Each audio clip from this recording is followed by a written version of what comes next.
বিসমিল্লাহির রহমানির রহিম। আলিফ লাম মিম। আলিফ লাম মিম। আলিফ লাম মিম। হোয়াট ডাজ মিন আলিফ লাম মিম? আলিফ লাম মিম অর্থ কি? একেবারে হ্যাঁ, এই এই এই এইটার তাফসিরে মুফাসসিরিনে কেরাম যেটা লেখেন আরবি দিয়া, আল্লাহু আ'লামু বিমুরাদিহি বিযালিক, এই শব্দ দিয়ে কি উদ্দেশ্য এটা আল্লাহই ভালো জানেন। এটা আল্লাহই ভালো জানেন, আমরা জানি না। আলিফ লাম মিম, হামিম, তসিম মিম, আলিফ লাম রা, তারপরে হলো কাফ, কফ, নুন, সদ, তারপর তহা, ইয়াসিন, এই ধরনের যেই কাটা কাটা অক্ষরগুলো, যেই অক্ষরগুলো দিয়ে বাক্য তৈরি হয়, সরয় সরয়া, ক খ গ গ, এই ধরনের অ্যালফাবেট, এগুলোকে আরবিতে বলা হয় আল হরুফুল মুকাত্তাআত, কাটা কাটা হরফ। কাটা কাটা হরফ অর্থাৎ ওই হরফগুলো, যেই হরফগুলো বাক্যে ব্যবহৃত হয়নি, যেই হরফগুলো বাক্যে ব্যবহৃত হয়নি। তো এই হরফ কোরআনের শুরুতে আল্লাহ সুবহানাহু ওয়া তাআলা কেন দিলেন? এটা একটা। এইগুলোর অর্থ কি আদৌ জানা আছে নাকি জানা নাই? এইগুলি দিয়ে যারা বলছেন অর্থ জানা আছে, তাহলে এগুলির অর্থ কি? যারা বলছেন এগুলির অর্থ জানা নাই, তাহলে আল্লাহ কেন এগুলি আনলেন? এইগুলি নিয়ে মুফাসসিরিনে কেরাম অনেক লম্বা আলোচনা করেছেন। আমি সেখান থেকে জিস বক্তব্যগুলো নিয়ে আসবো। এক নাম্বার হলো, আল্লাহ সুবহানাহু ওয়া তাআলা এই যে অক্ষরগুলো নিয়ে আসছেন, এই অক্ষরগুলোকে যখন আলাদা আলাদা রাখা হয়, তখন এইগুলি দিয়ে কোনো অর্থ বা মিনিং দাঁড়ায় না। অর্থ বা মিনিং দাঁড়ায় না। যেমন সরেয়, এটা দিয়ে আলাদা কোনো অর্থ দাঁড়ায় নাই। সরেয়া, এটা দিয়ে কোনো আলাদা অর্থ দাঁড়ায় নাই। ম, আলাদা অর্থ দাঁড়ায় নাই। কিন্তু যখন সরে আ ম, এবার কোনো অর্থ হয়েছে নাকি? হয় নাই। ক, কোনো অর্থ নাই। লয়কাল্লা, কোনো অর্থ নাই। কিন্তু ক লয়কাল্লা অর্থ হয়েছে নাকি? হয় নাই। এইভাবেই আরবি অক্ষরগুলো যদি আলিফ লাম মিম এখন যেইভাবে আছে, এইভাবেই না না হয়ে যদি অন্যরকম দিত, আলাম, তাইলে একটা অর্থ হয়ে যেত। কি হয়ে যেত? একটা অর্থ হয়ে যেত। ওইভাবে আনা হয়নি। তাইলে যারা বলছেন যে এগুলোর অর্থ জানা নেই, তাহলে আল্লাহ সুবহানাহু ওয়া তাআলা এগুলো কেন আনলেন? তারাও এগুলো লম্বা আলোচনা করছেন যে আল্লাহ সুবহানাহু ওয়া তাআলা এগুলো বিভিন্ন হিকমতে নিয়ে এসছেন। এক নম্বর হইলো, আল্লাহ সুবহানাহু ওয়া তাআলা এগুলি দিয়ে পরীক্ষা করছে যে আমরা এখানে সারেন্ডার করি নাকি করি না। দুই নম্বর, আল্লাহ সুবহানাহু ওয়া তাআলা এই কোরআন নাজিল করেছেন আর ডাইরেক্টলি আরব জাতির মাঝে। এটা দিয়ে আল্লাহ সুবহানাহু ওয়া তাআলা চ্যালেঞ্জ ছুড়ে দিয়েছেন আরব জাতির সামনে যে দেখো, তোমরা যেই অক্ষরগুলো দিয়ে বাক্য তৈরি করো, সাহিত্য তৈরি করো, কাব্যগ্রন্থ তৈরি করো, ওই অক্ষরগুলোই আনা হইলো এখানে। দেখো তোমরা বুঝো কিনা। যখন নবীজি এইভাবে তেলাওয়াত করে শুনাইলেন, তাহা মা আনজালনা আলাইকাল কুরআনা লিতাশকা, ইয়াসিন ওয়াল কুরআনিল হাকিম, আলিফ লাম মিম, যালিকাল কিতাবু লা রাইবা ফীহি হুদাল লিল মুত্তাকিন। আরব জাহানের পণ্ডিতগুলো একেবারে জিহ্বায় কামড় দিয়ে তারা হয়ে গেল। বলে কি, আরবি সাহিত্যের হাজারো ধারা আমাদের কাছে প্রচলিত, এই ধারায় ওই ধারায়, এরকম সেরকম সবভাবে আমরা সাহিত্য চর্চা করে থাকি। এইটা কোন নতুন ধারা যে জীবনে কোনোদিন এই ধরনের ধারা আমরা শুনি নাই, জানি নাই। কিন্তু ধারাটা এমন আকর্ষণীয়, এমন মনোমুগ্ধকর, এতটা চার্মিং, এতটা বিউটিফুল, এতটা লোমহর্ষক, এতটা আকর্ষণীয়, এতটা মজাদার যে শুনতে ইচ্ছা করে। কেমনে এত সুন্দর বিল পড়লো, আলিফ লাম মিম যালিকাল কিতাব, আরে ভালো বিল পড়ছে তো। তাহা মা আনজালনা, নুন ওয়াল কালামি ওয়া মা ইয়াসতুরুন, কাফ ওয়াল কুরআনিল মাজিদ। হায় আল্লাহ, কই কি এইটা মুহাম্মদ কোত্থেকে নিয়ে আসলো? এই ধারা, নতুন ধারা, এই উম্মি মুহাম্মদ যে কোনোদিন পড়াশোনা করে নাই, এই নতুন ধারা কোত্থেকে তৈরি করলো। এইখানেই কিন্তু আরবদের যারা বিবেকবান, যারা চিন্তাশীল, যারা গবেষক, তাদের কিন্তু টনক নড়ে গেছে, ঠান্ডার হয়ে গেছে। আজিব, এটা এটা এটা কি একটা কথা হইলো যে আলিফ লাম মিম যালিকাল কিতাব, আলিফ লাম মিম যালিকাল কিতাব। তাইলে এইগুলি দিয়ে আল্লাহ সুবহানাহু ওয়া তাআলা তাদেরকে একটা চ্যালেঞ্জ ছুড়ে দিয়েছেন। কি দিলেন? চ্যালেঞ্জ। চ্যালেঞ্জের ভূমিকা হইল আলিফ লাম মিম। এরপরে তো যালিকাল কিতাবু লা রাইবা ফীহি, এটা তো ডাইরেক্টলি চ্যালেঞ্জ। এটা কি ডাইরেক্ট চ্যালেঞ্জ। তো এই যে হরফুল মুকাত্তাআত গুলো যারা বললেন যে এগুলোর অর্থ জানা নাই, তারা এইভাবে লিখলে তাহলে কি উদ্দেশ্য হইতে পারে? ডাইরেক্ট অর্থ জানা নাই, কিছু লক্ষ্য উদ্দেশ্য তো আছে। কোরআনে আল্লাহ সুবহানাহু ওয়া তাআলা কোনো কিছুই তো অনর্থক নাজিল করে নাই। তারা এই অর্থগুলো বের করার চেষ্টা করেছেন। তারা বলেছেন যে এটা আমাদেরকে পরীক্ষা করার জন্য, এটা দিয়ে আরব জাহানের লোকজনকে মানে তাদের চিন্তায় আঘাত করার জন্য, তারা যেন ভাবে যে এটা এই পদ্ধতি কোত্থেকে আসলো, নতুন সম্পূর্ণ, এবং তারা যেন এটা স্বীকার করতে বাধ্য হয় যে এই পদ্ধতি এটা মক্কার কোনো মানুষের পক্ষে বানানো সম্ভব না। এইগুলো অর্থ করেছেন। আর যারা বলেছেন এগুলোর অর্থ আছে, এগুলোর অর্থ আছে, তারা এগুলোর বিভিন্ন রকম অর্থ করার চেষ্টা করেছেন। কেউ কেউ বলছেন এগুলো হলো আল্লাহ সুবহানাহু ওয়া তাআলার পক্ষ থেকে একটা কসম। আদা এই ধরনের হিয়া আকসামুন আকসামাল্লাহু বিহা লিশারাফিহা ওয়া ফাদলিহা ওয়া হিয়া মিন আসমাইহি, এইগুলো দিয়ে আল্লাহ সুবহানাহু ওয়া তাআলা কসম করেছেন। এটা একটা অর্থ করেছেন তারা। আরেকটা অর্থ করেছেন, তারা বলেছেন হিয়া আসমাউল লিসসুয়ার, এইগুলো হলো এই সূরাগুলোর নাম। যেমন সূরা ফাতিহার পরে কোন সূরা আলিফ লাম মিম, কোন সূরা আলিফ লাম মিম, কোন সূরা কয় কফ, কোন সূরা কয় নুন, কোন সূরা কয় হামিম। সূরা কোন সূরা? ইয়াসিন। কোন সূরা? সূরা ইয়াসিন। ঠিক আছে না? সূরার নাম ইয়াসিন, আর শুরুতেও কি ইয়াসিন। এগুলো হলো সূরার নাম, তারা বলেছেন। আবার কেউ কেউ বলেছেন যে না, এগুলো প্রতিটা হরফের আলাদা আলাদা মিনিং আছে। যেমন একদল অর্থ করছেন যে আলিফ লাম মিম, তাইলে আলিফ লাম মিম কি হইতে পারে? যে আলিফ মানে হইলে আল্লাহ, আলিফ মানে আল্লাহ, আর লাম ওইটা জিবরাইলের লাম, জিবরাইল লিখতে যে লাম লাগে সেটা সেই লাম। আর মিম কি?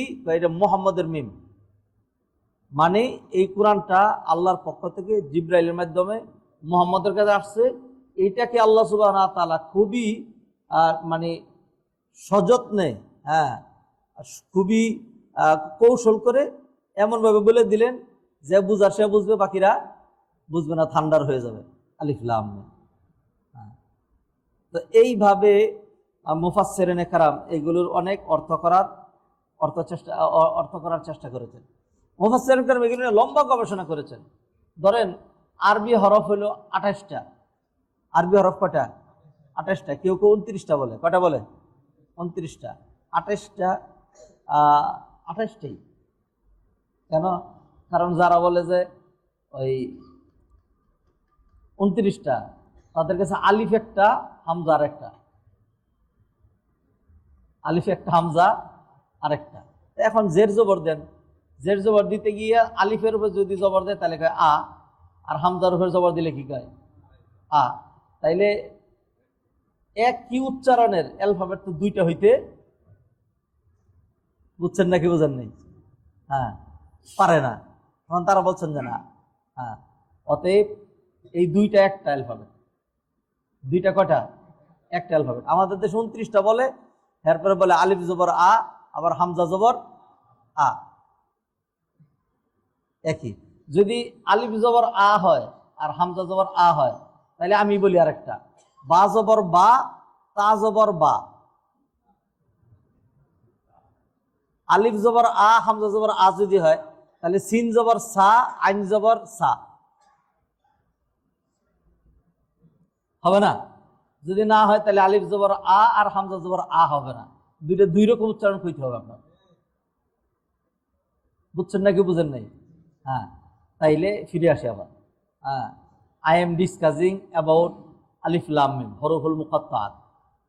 এই জন্য তারা বলছেন যে আরবি হরফ 28টা, আরবি হরফ 28টা। আর সূরার শুরুতে আল্লাহ সুবহানাহু ওয়া তাআলা কাটা কাটা যে হরফগুলো নিয়ে আসছেন, আলিফ লাম মিম, তাসিম মিম, আলিফ লাম রা, আলিফ লাম মিম সাদ, কফ নুন ইয়াসিন তাহা, এই সবগুলো গণনা করলে কি দাঁড়ায়? 14টা। সবগুলো গণনা করলে কয়টা? 14টা। কারণ 28 হরফের অর্ধেক হরফ আল্লাহ সুবহানাহু ওয়া তাআলা এইভাবে কাটা কাটা করে সূরা শুরুতে নিয়ে আসছেন, বিশেষ হিকমতের কারণে, বিশেষ হিকমতের কারণে। আরও অনেকভাবে ক্যালকুলেশন করা হয়েছে। যাই হোক, আমরা এখানে আর এর চেয়ে বেশি লম্বা আলোচনা করতে চাই না। অধিকাংশ মুফাসসিরিনে কেরাম যেটা বলেছেন আমরাও সেটা বলি। এটা দিয়া হুবহু কি উদ্দেশ্য এটা আল্লাহই ভালো জানেন। আমরা এটা কোরআনের অংশ, এইটুকুন বুঝলাম না, না বুঝলেও আমরা মজা করে এটারে ভালোবাসি, বিশ্বাস করি এবং পড়ি। আলিফ লাম মিম যালিকাল কিতাবু লা রাইবা ফীহি হুদাল লিল মুত্তাকিন। আমাদের জন্য সুন্দর একটা পরীক্ষা। না বুঝলেও আমাদের কিছু অসুবিধা নাই, এটা যে আল্লাহর কালামের অংশ, এটি আমাদের জন্য কি যথেষ্ট। হ্যাঁ, অতএব অধিকাংশ মুফাসসিরিন কেরাম যেটা বললেন আমরা সেই কথা বলে শেষ করে দিলাম। সেটা হলো আল্লাহু আ'লামু বিমুরাদিহি বিযালিক। এই অক্ষরগুলো দিয়ে কি লক্ষ্য উদ্দেশ্য এটা আল্লাহ মাহবুদি ভালো জানেন, ঠিক না? আচ্ছা, কোরআনের অর্থ কি একবারে সবটা জানে? হ্যাঁ, কোরআন একেবারে কেউই সব বুঝে না। আবু বকর রাদিয়াল্লাহু তাআলার চেয়ে বড় তো আর আপনি না, ঠিক না? উমর রাদিয়াল্লাহু তাআলার চেয়ে বড় তো আর। আবু বকর রাদিয়াল্লাহু তাআলা বলছেন, আইয়ু সামাইন তুযিল্লুনি ওয়া আইয়ু আরদিন তুকিল্লুনি লাউ কুলতু ফি কালামিল্লাহি মা লা আলাম। আমারে কোন জমিন বহন করবে আর কোন আসমান ছায়া দিবে আমি যদি আল্লাহর কোরআনের ব্যাপারে এমন কথা বলি যেটা আমি জানি না? থাক, জানি না, বললাম না, জানি না আমি। তিনি সারেন্ডার করছেন। হ্যাঁ, ওমর রাদিয়াল্লাহু তাআলা বললেন ওয়াফাকিয়াতান ওয়া আব্বা। আরে ফাকিয়া তো বুঝলাম, আব্বা তো বুঝলাম না। সারেন্ডার করছেন এখানে। আব্দুল্লাহ ইবনে আব্বাস রাইসুল মুফাসসিরিন তিনি বলেন আলহামদুলিল্লাহ ফাতিরিস সামাওয়াতি ওয়াল আরদ। এই ফাতিরের অর্থ আমার জানা ছিল না। হ্যাঁ, জানা নাই, কি করে বুঝিও না। নবীজি তো চলেই গেছেন, নবীজি চলেই গেছেন। হ্যাঁ, একদিন দুই বেদুইন ঝগড়া লাগছে, তো দৌড়ায় গেলাম, গিয়া দেখি একটা কুয়া নিয়ে দুইজন ঝগড়া করতেছে। এক বেদুইন বলতেছে আনা ফাতার তুহা, আরেক বেদুইন বলতেছে আনা বাদা তুহা।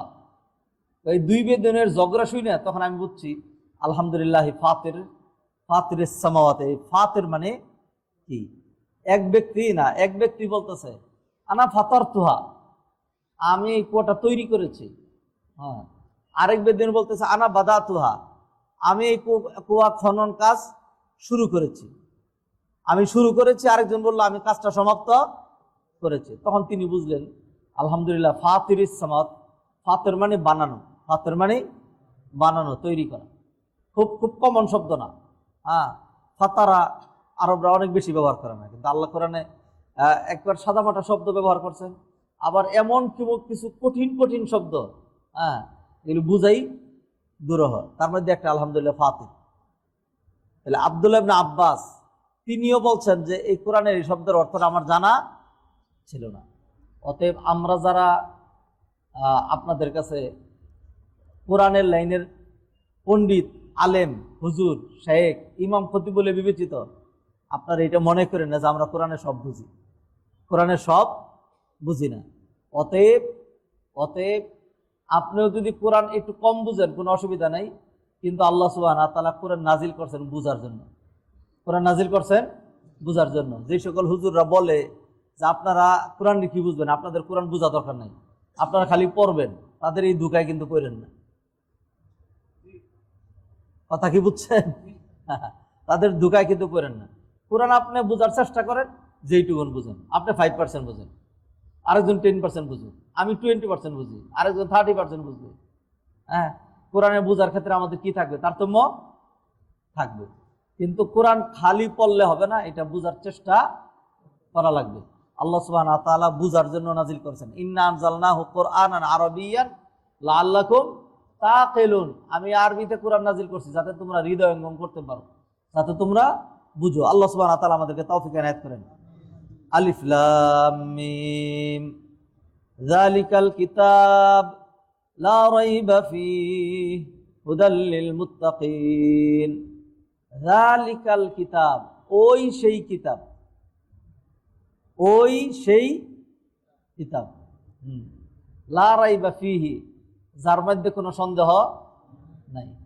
আমি অর্থ করছি কি, ওই সেই কিতাব। আর আপনারা কি অর্থ করেন, এই সেই কিতাব, ঠিক না? আমি বুঝে শুনে এই অর্থটা করছি। হ্যাঁ, ওই সেই কিতাব, হ্যাঁ, লা রাইবা ফীহি, যার মধ্যে কোনো সন্দেহ নাই। হ্যাঁ, হুদাল লিল মুত্তাকিন, এটা মুত্তাকিদের জন্য, অথবা যারা মুত্তাকি হতে চায় তাদের জন্য এটা হেদায়েতের হেদায়েতের রক্ষা কবচ, অথবা পথের দিশারি, পথের দিশারি। জালিকাল কিতাব, এটাকে ওই সেই কিতাব কেন বললাম? বাংলায় এরকম রীতি নাই যে বলে যে ওই সেই কিতাব, এরকম বলা নাই। এই সেই লোকটা, এই সেই লোকটা। আল্লাহ সুবহানাহু ওয়া তাআলা জালিকাল কিতাব বললেন। আরবিতে নিয়ম হলো যদি কাছের হয় তাহলে বলা হয় হাজাল কিতাব, হাজাল কিতাব, এই সেই কিতাব। আর যদি দূরের হয় বলে জালিকাল কিতাব। কাছের জন্য হলো হাজা, আর দূরের জন্য হলো কি জালিকা। আল্লাহ সুবহানাহু ওয়া তাআলা এখানে জালিকাল কিতাব বলছেন, সেই জন্য আমি অর্থ করলাম কি, ওই সেই কিতাব। দূরবর্তী, এটা হলো ডেট, দিজ না। জালিকা মানে কি, ডেট। জালিকা মানে দিজ না, দিস ইজ দি বুক না। হ্যাঁ, কথা বুঝছেন? তাহলে ওই সেই কিতাব কেন আল্লাহ এটা বললেন? আসলে অর্থ আমরা যেটা করি এই সেই কিতাব, এই অর্থ ভুল না, এই অর্থ কি আছে, ঠিক আছে। আল্লাহ সুবহানাহু ওয়া তাআলা এখানে জালিকা ব্যবহার করেছেন অন্য কারণে। আরবিতে একটা রীতিনীতি আছে, হ্যাঁ, কাছেরটারে দূরে নেওয়া, দূরেরটারে কাছে আনা। এটা ভালোবাসা বোঝানোর জন্য, তারপর শ্রদ্ধার জন্য, এবং অন্যান্য বিভিন্ন কারণে একজনের ক্ষেত্রে জমা ব্যবহার করা। যেমন আল্লাহ সুবহানাহু ওয়া তাআলা অনেক জায়গায় ইন্না আনজালনাহু, আমরা কোরআন নাজিল করেছি, এরকম ব্যবহার করেছেন। অনেকে বাংলায় অর্থে গিয়ে কি করে, আমরা নাজিল করেছি, এই বুকা। এই অর্থগুলো মোটেও শুদ্ধ না। এটা হুবহু শব্দগত অর্থ হবে না। ইন্না আনজালনাহু মানে অবশ্যই আমি কোরআন নাজিল করেছি, অবশ্যই আমি কোরআন নাজিল করেছি। জালিকাল কিতাব মানে ওই সেই কিতাব, এই অর্থ ভুল, এই অর্থ করা যাবে না। অর্থ করতে হবে এই সেই কিতাব। কি করতে হবে, এই সেই। এখন বলবেন আপনাদের এই অর্থ করলেন কেন? আমি তখন আপনাকে ব্যাখ্যা করতেছি, বুঝাচ্ছি, বুঝানোর জন্য আমি এই অর্থটা করেছি। আল্লাহ সুবহানাহু ওয়া তাআলা কোরআনের মান শান বর্ণনা করার জন্য হাজার জায়গায় জালিকা ব্যবহার করলেন। আমাদের এই যে কি বলে যে গাজীপুর, ময়মনসিংহ, এই ধরনের অঞ্চলে আমরা আগে দেখতাম ছোট থাকতে, হাজব্যান্ড ওয়াইফ একজন আরেকজনের সাথে যে কথা বলে, কিভাবে কথা বলতো জানেন? কাছেই মানুষ আছে, লোকটা আছে, হ্যাঁ,